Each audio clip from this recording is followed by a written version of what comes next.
Remember what happens in Pinocchio.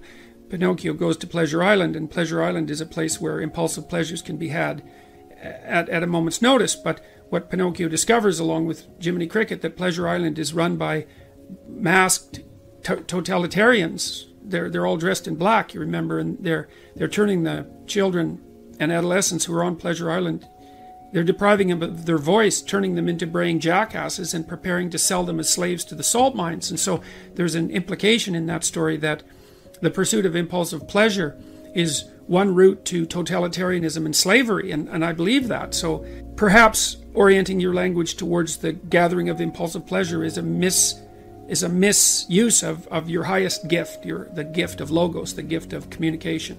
The alternative is to orient yourself towards the highest good, as we already described, and then speak the truth. And you can tell when you're doing that, or you can tell when you're not doing that, because if you're not telling the truth, if you're using someone else's words, you're being manipulated in a sense by forces that are behind the scenes. You're not using your own words. You're the puppet of an ideology or another thinker or your own impulsive desires. And you can tell when you're speaking like that because it makes you feel weak. It makes you feel weak and ashamed. And you can localize that feeling physiologically. If you listen to yourself talk, you can tell when you're speaking properly, you will experience a feeling of integration and strength. And when you're speaking in a deceitful or manipulative manner, you'll feel that you're starting to come apart at the seams. And what you need to do is practice only saying things that make you feel stronger. And that'll mean, to begin with, that you'll notice that almost everything you say is a lie. It's either a lie or someone else's words. It's very hard to find your own words, but you don't actually exist until you have your own words. So then you try to teach yourself how to speak your own truth, and you listen to other people while you're doing that, because they can help you shape and correct your words.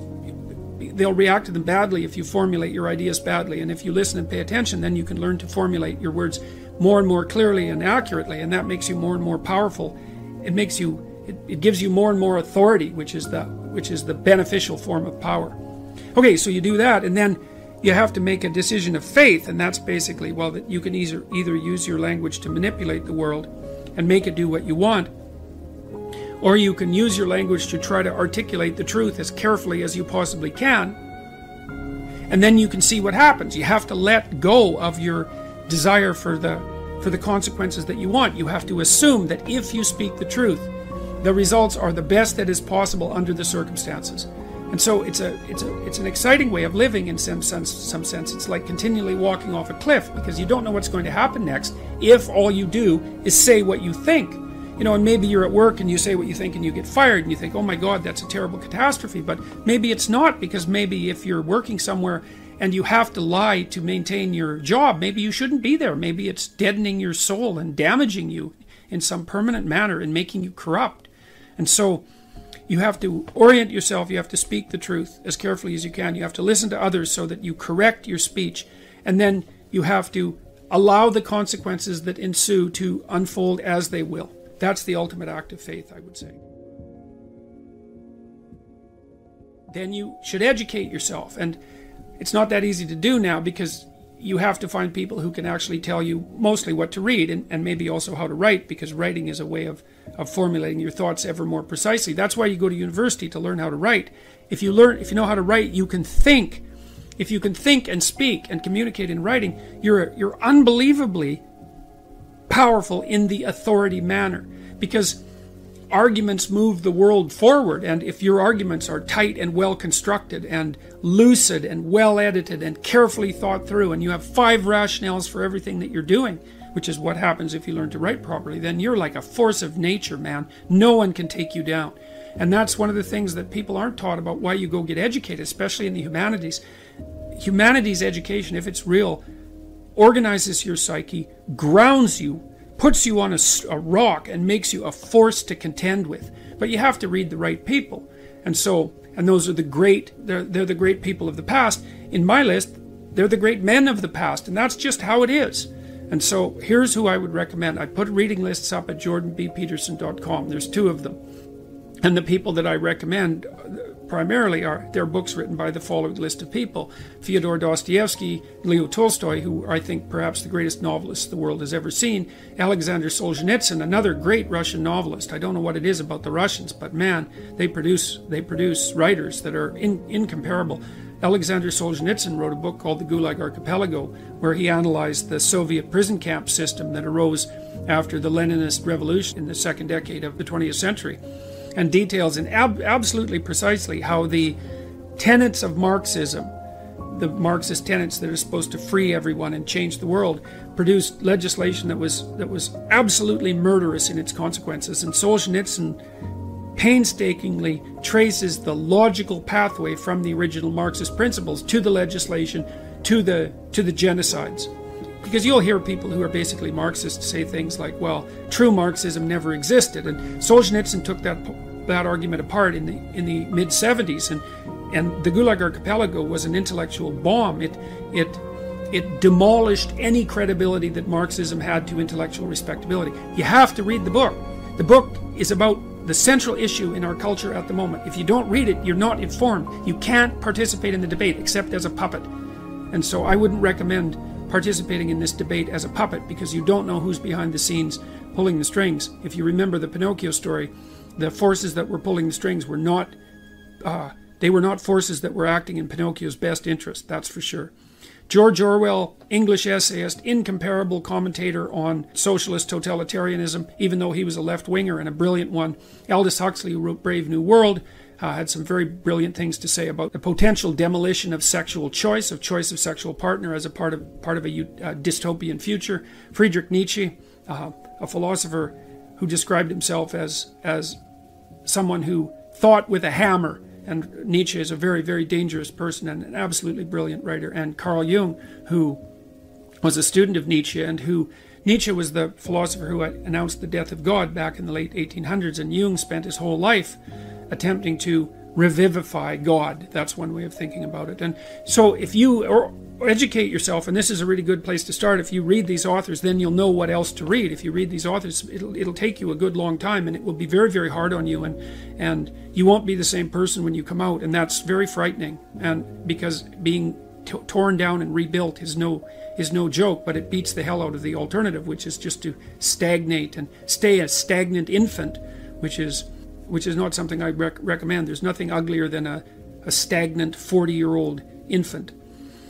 So that's equivalent, just so you know, to Pinocchio. Back to the Pinocchio story, rescuing Geppetto from the underworld. Remember when he had kind of turned into a half jackass after being at Pleasure Island, where he was enticed, by the way, from a couple of people that was the fox and the cat, who attempted to entice himself into believing that he was a victim and needed a vacation. So Pinocchio was enticed onto Pleasure Island by two figures that played on his sense of victimization and neurosis and suffering to convince him that he didn't have to take any responsibility for his own existence, and he could just busy himself with impulsive pleasures, right? That's how he fell into the hands of the totalitarians on Pleasure Island. Anyways, Pinocchio, after he left Pleasure Island, had to go into the ocean twice, and the second time he went into the ocean, he was looking for his father. Well, everyone's father, from a mythological perspective, is dying in the underworld, in the chaos, because everyone inhabits a culture that's sick and old, so to speak. And it's sick and old because it was made by the dead, and the living have to revivify it continually in order for it to be a dynamic force. And the living have to revivify their connection with the culture internally too, because you're constructions of culture, although not only constructions of culture. And you have to understand history, because otherwise you can't understand yourself. You're a historical creature. And so you have to rescue your dead father from the belly of the beast, from the dragon. Because remember, the whale in Pinocchio is also a fire-breathing dragon. And that means you have to face the thing that you most fear. And when you do that, you'll rescue your father from the underworld.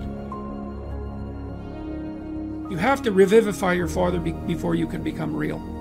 And that's part of the problem with the feminist and social justice warrior insistence on the existence of the patriarchy. It's like everyone's known since the beginning of time that culture is corrupt and tyrannical, but it's also protective and benevolent. Even the language you use is a product of culture. And so you don't overthrow the patriarchy, you revivify your culture. And you do that by adopting responsibility for your own being and then acting as a moral agent in the culture. That's what you do to become educated. So read these books. Read these books. They'll change your life. I guarantee it. They'll change your life. They'll take you apart. They'll devastate you. And then they'll rebuild you into something far greater than you are now.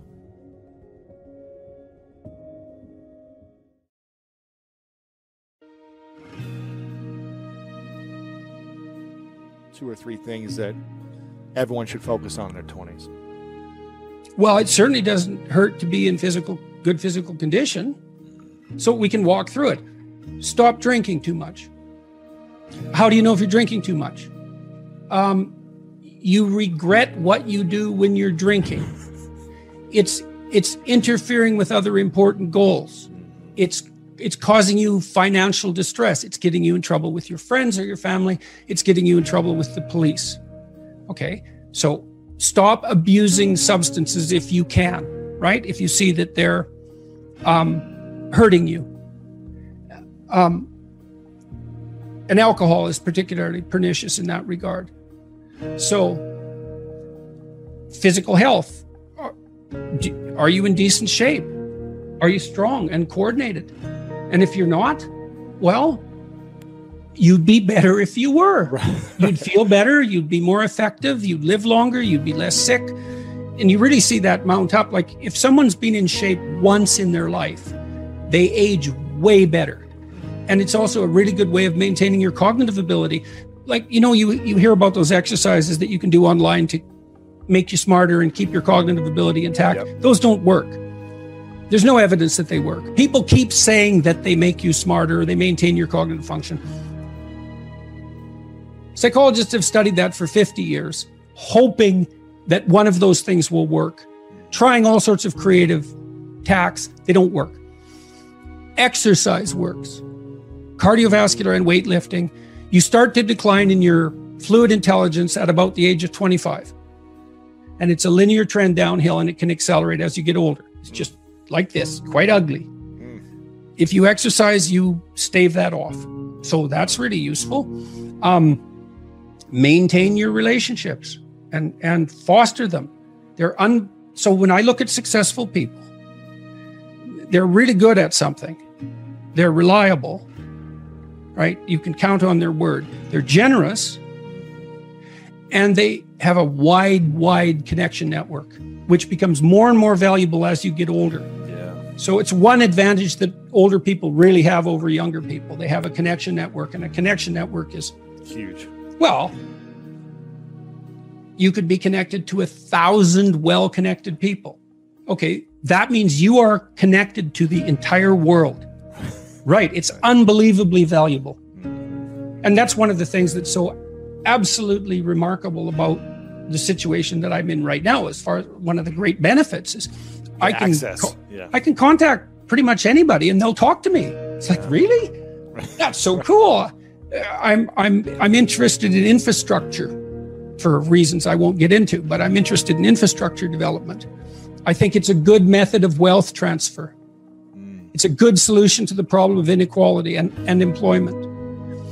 I reached out to a leading expert on infrastructure last week, see if he'd talk to me. I thought, I don't know anything about infrastructure except that it's worn to a frazzle and we should do something about it. He agreed to talk. And having a connection network is of inestimable value. Reliability, generosity, you can work on both of those. Philosophical sophistication,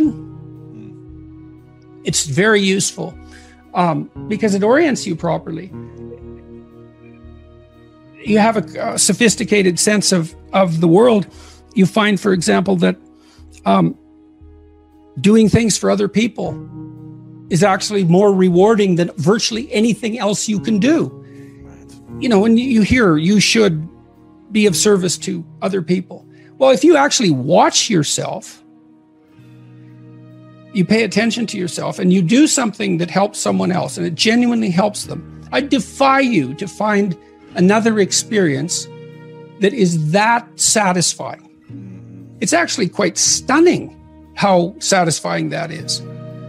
And so that's a very useful thing to realize. And why is helping another person the most satisfying thing for probably most people if they're, out of their ego of like, I want to buy more things to make me happy in this moment. Why is that such a satisfying thing for human beings? There's no better life strategy. I mean, imagine, I could give you a quick sort of technical example. So imagine I take two people and I say, okay, I'm going to give you $100 and you have to give some of it to the person right beside you. And they can either agree or disagree with the split, but if they disagree, you don't get anything. Okay, so a classical economist would say that the person should take the 100, offer the person next to them $1, and the person should accept it because why not? They get $1 instead of nothing. And that's the solution. But what happens is that if you don't offer that other person something close to 50-50, they're likely to tell you to go to hell. Yes, yeah. Very. And then you think, get nothing. You get nothing too. You think, well, why would people do that? Because they just reject $50 and who cares? And the answer is, well, we don't just play one game with other people. We play a repeating game. And so imagine we did this. So imagine it's a crowd and they're all watching you. And I offer you $100 and you have to share it with the person next to you. And you say, would you like to take $70? And the person says, well, I'm not sure that's fair to you, but if it's okay, yes. But then everyone else sees that. And now they all have an opportunity to pick who they're going to play with next. Well, you're not going to get picked last, are you? Remember what you told me? You didn't want to get picked last, right? I did not. Okay, so what you did was you turned yourself into an athlete. A machine. Okay. That was always going to get first. Okay, great. So, but imagine we expand that game. Yes. And we say, you want to be the person that everyone wants to play with. Yep. Well, then all you have in your whole life is invitations to play. Well, how are you going to be that person? Be productive, straightforward, generous. Make everyone else better around you, and they're going to want to play with you. Absolutely. So there you go. And then you get to play. Yeah, exactly. Well, how is that not the best possible deal? It's clearly. See, so if the ethical argument is put properly, it is by far the most compelling argument. It's like if you want to have everything you could possibly want and more, then be a good person. The better a person you are, the more likely that is to happen. That doesn't mean that you're completely protected against getting cut off at the knees. But there's no better strategy. That's it. And you can even think about it selfishly. And I talk about this to some degree in Beyond Order. Let's say that you want to be selfish. You think that's the best possible strategy. Why should I care about others? Okay, let's say you should only act in your own best interest. Well, then it's like, well, what's your best interest? Well, what does interest mean and what does you mean? What's in your best interest? Your best interest. 3 mysteries. What's best, what's interest? Okay. Well, there's you. But you aren't just you right now. You're you, and you tomorrow, and you next week, and you next month, and you in 5 years, and you in 10 years, and you when you're a pensioner. You're a community of selves stretched across time. And so if you were enlightened and selfish, you would act in a manner that would benefit that entire community across time. And I don't think that's any different than acting on the best possible part for other people. I think they're the same problem. Jocko was telling me when we talked this week, he's this tough character, man. Mm-hmm. You know, and he could have, and I'm not telling tales out of school here, he could have been a criminal, no problem. And he knows that perfectly well. And I'm not saying that as a slur on his character, partly because I believe the Nietzschean dictum that a lot of morality is just cowardice. And whatever he might be, he's not a coward.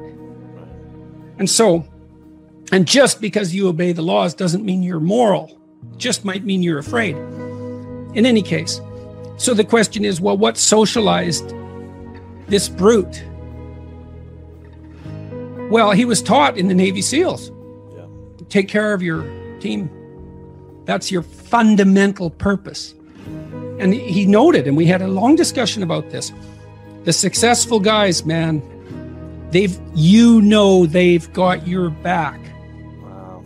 Right? You know that above all. Yeah, and if you aspire to a leadership position among those brutes, let's say, and you aren't someone they know to have your back, they're not following.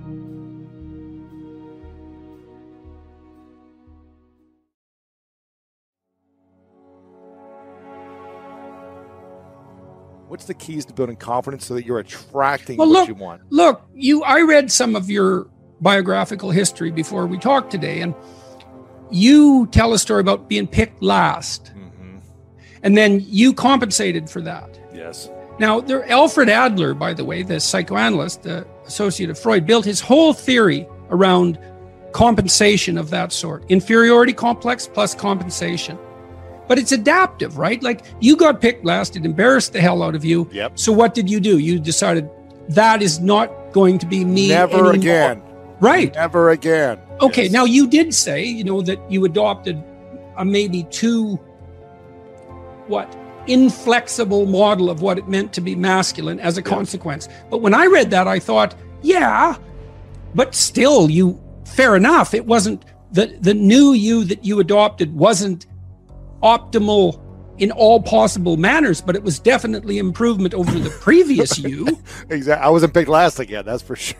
Right. Well, exactly. Okay. So the first thing I would say is that if you feel insecure and less and ashamed and all of that you have to take stock.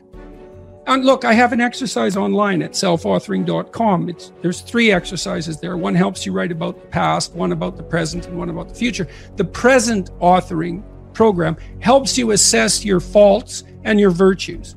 Okay, well, if you have some faults and you feel insecure and inferior because of that, well, you should. Now, it shouldn't be so much that you're crippled by it and unable to take action. You shouldn't be beating yourself into the ground because you're not everything you could be, because no one is. And if you beat yourself into the ground, then you can't get up and improve. But you have to differentiate. It's like, okay, to what degree am I being hard on myself, counterproductively critical, hearing the voice of my too harsh and angry father in my head, right. Adopting inappropriate stereotypical representations of masculine competence? How much of my self-criticism is ill-advised? Fair enough. And you want to deal with yourself with a certain amount of care. But then along with that, there's fix your weaknesses.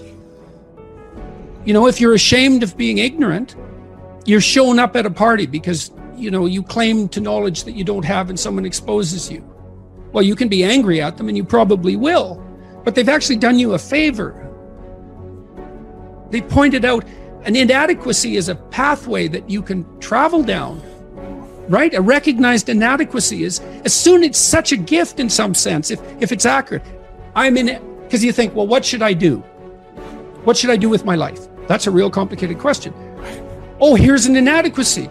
Excellent. You have a goal now. Rectify it. Now, you still have to think strategically and figure out how to rectify it and do it step by step. But Carl Rogers, the psychotherapist, pointed out that the person, for therapy to be successful, the person has to want to change. So they have to have recognized that they have a problem. If someone is mandated by the court to attend therapy, it's very difficult for the therapist to convince them that they have a problem. Once you're convinced you have a problem, it's like, away you go. I know it's still technically difficult. It requires discipline and all of that. There's no magic solution. But if you're plagued by feelings of inferiority, you should rectify the most obvious inferiorities. I would say that you have to rectify an inadequacy when it's clearly an impediment to your goal, or you have to shift goals. But if you're shifting goals because of an inadequacy-related impediment, then you have to ask yourself, are you is your desire to shift the goal reliable, or are you just taking the easy way out? Right. You can protect yourself by picking a different goal that's more difficult. That's a good mental hygiene practice, because sometimes you should switch goals rather than rectifying inadequacies. But you can fool yourself then, and that's not good. And if someone is goalless, lazy, unmotivated, not sure what they want to do, what would be a few key steps to get started to turn their life around, or to find the motivation for something greater than where they're at? Well, I think a fair bit of that's probably to be found in, you can find it in shame, you can find it in guilt, you can find it in conscience, you can find it in anger, you can find it in interest and engagement and beauty. There's lots of pathways. If you're angry about something in the world, well, that's an indication that that's in some sense your problem, right? It's speaking to you in a moral sense. This shouldn't be that way. Well, maybe you're the person who should do something about it in some manner. Maybe it'll take your whole life to figure out how to do that. But it's bothering you for a reason. So the negative emotions can be a pathway to transformation. I'm not trying to romanticize them. They can crush you completely and leave you with nothing, right? For sure. And they can go badly astray. But shame, that's a good one. What am I ashamed of? Well, can you fix any of that? I'm going to work on these things that I'm ashamed of. And just see, like, does my life improve enough so that I'm not so bitter about it now, or I'm not so hopeless about it now? And my experience has generally been that works. It works. And then some of it's practical knowledge too. It's like you can get a really long way with very small changes, incremental changes, micro habit changes. So aim low. Don't have big goals or big transformations. Well, you can, but the problem with a big goal is that it's daunting enough so that it might paralyze you, and there's a high probability of failure. And so imagine that you're your own child. Okay, now imagine you love this child and you would like him, we'll say him because it's you and I talking, to succeed. Now, you have an ideal for this child. You would like him to grow up to be the best he can be, better than you, the best man he can be. That's what you want for your son, if the good part of you is talking. Yeah. You definitely want him to be better than you are, but you want him to be the best he could be if your vision is unclouded. Okay, but then you offer him a goal. It's like, well, do this. Well, can he do it? Well, if he can do it without a second's thought, there's no challenge in it. There's no developmental impetus. It's not in the zone of proximal development. You want a goal that you can do, but that requires some improvement on your part. Because you want to attain the goal, that's satisfying, but then you want to make yourself into the thing that can attain goals. And so you want to push yourself. Yeah. You want to push yourself a bit further. Yeah. Yes. And there's an ample psychological literature that suggests that that's where maximal motivation is to be found. Interesting. So you're pursuing a goal, but you're also pursuing the goal of transforming yourself at the same time. You're doing both of those at the same time.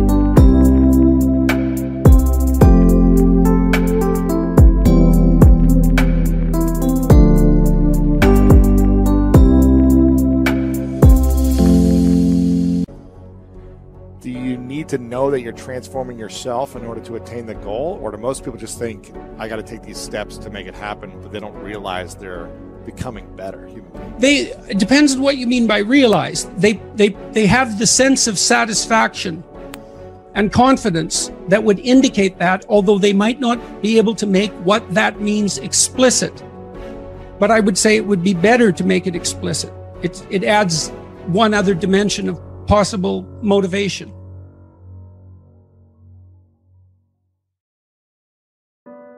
I still believe that, genuine accomplishment, but it's ethical. It's always ethical accomplishment. I believe that to be the case. Genuine ethical accomplishment is the best source of security, but it's not unerring. When you mean ethical accomplishment, do you mean doing something good, right? Whether people know about it or not, just good and right for yourself? Is that what I'm hearing you say? Or does someone else need to acknowledge that this was good and right? I think if you've done it for yourself, that's good. But if you do it and other people are in on it and along for the ride, that's also good. And sometimes that's better to bring people along. If it's just a matter of them acknowledging it, well, there's value in that too. I mean, people say, well, you shouldn't care what people think of you. It's like, well, of course you should. Psychopaths don't care what people think of them. Now, you shouldn't care so much what people think about you that you're willing to lie to maintain whatever it is that you think they value. Like, there are places beyond which that becomes counterproductive, clearly.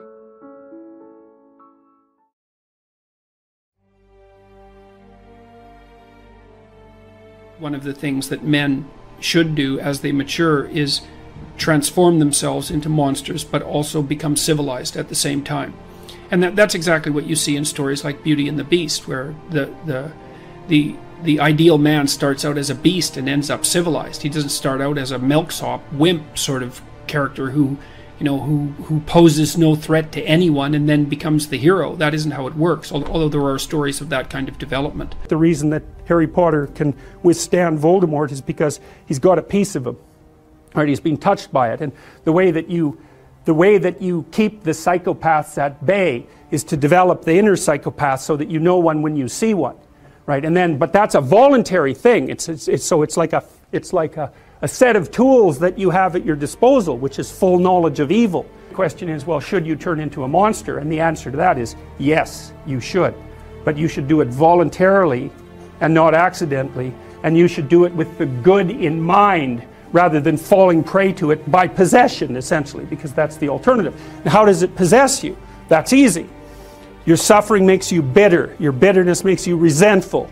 Your resentment makes you vengeful. And once you're on that road, you go down that a little bit farther, man. You watch all those rom-coms where there's always kind of a beta male guy who's being real friendly and always failing miserably with the women because basically he's lying to himself and to them. He's a persona, and a persona is the face that you show to the world when you're trying to pretend and to convince yourself and others that you're, I would say, harmless, but we could say a good person. But a good person isn't harmless. A good person is capable of, well, maybe a good person is capable of anything, but is willing to hold that in abeyance. Well, if you're harmless, you're not virtuous. You're just harmless. You're like a rabbit. A rabbit isn't virtuous. It just can't do anything except get eaten. It's not virtuous. If you're a monster and you don't act monstrously, then you're virtuous. The hero has to be a monster, but a controlled monster. Batman is like that, I mean, it's everywhere. It's the story you always hear. For example, lots of my clients, my clinical clients, are too agreeable. And they're generally women, because women are more agreeable than men, but not always, because I've had agreeable men as clients as well. And what happens is they're resentful and they don't know how to stand up for themselves, and it's because they're very compassionate by nature. And so if you're entering into a negotiation with them, they'll let you win. Well, that's not so good, because you need to win too. Especially if you're in an organization of adults where there's a struggle, right? When you have kids, you can let them win, especially infants. You have to let them win, and that's partly why compassion is so necessary. But as a basis for negotiation between adults, it's like, sorry, it's insufficient. You have to be a bit of a monster so that you can say no.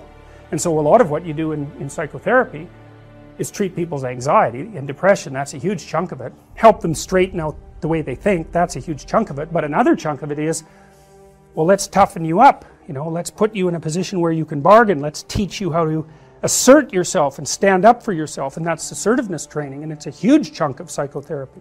And you need to learn it. It's like, because part of how you regulate your interactions with other people is to negotiate. And you cannot negotiate unless you can say no. You can't do it. And it causes conflict to say no, and if you don't like conflict, which is basically the definition of being agreeable, then you can't tolerate the conflict, and so then you can't negotiate on your own behalf, and so then you keep losing, and you're bullied, and you know, it's not good. Then you get resentful, and it's really not good. So you have to develop your inner monster a little bit, and then that makes you a better person, not a worse person. It's weird, but that's just how it is. Without the capability for mayhem, you're a potential victim to mayhem.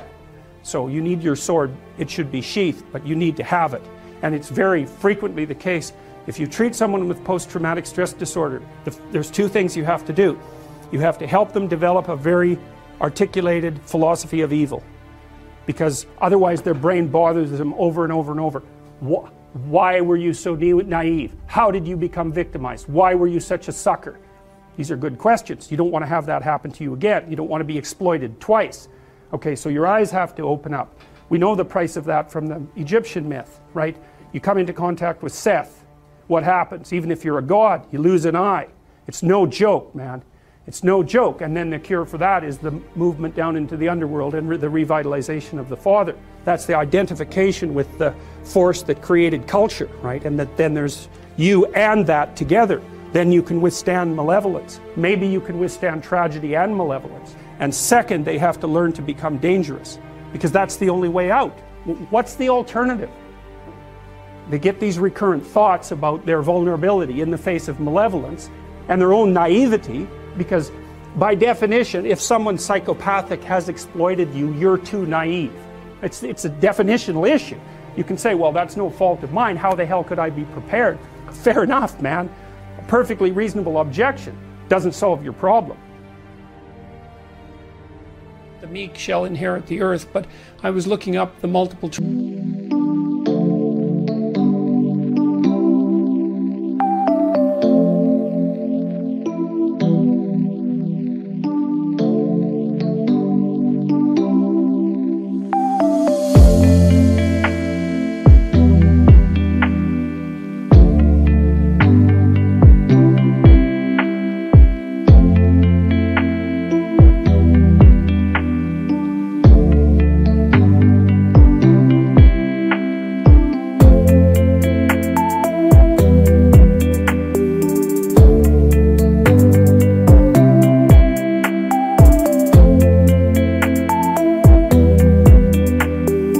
translations of the word meek, and meek is actually derived from a Greek word, of course, meant something like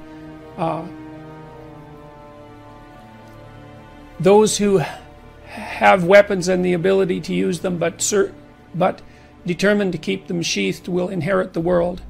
And that means that people who are capable of force, let's say, but decide not to use it, are in the proper moral position. And Nietzsche commented on that a fair bit too. You know, he thought of most morality as cowardice, not because morality itself was cowardice, but because most people who are cowards disguise their cowardice as morality, and they claim that their harmlessness, which is actually a consequence of their fear and inability to be harmful, say, or to be dangerous, is actually a sign of their moral integrity.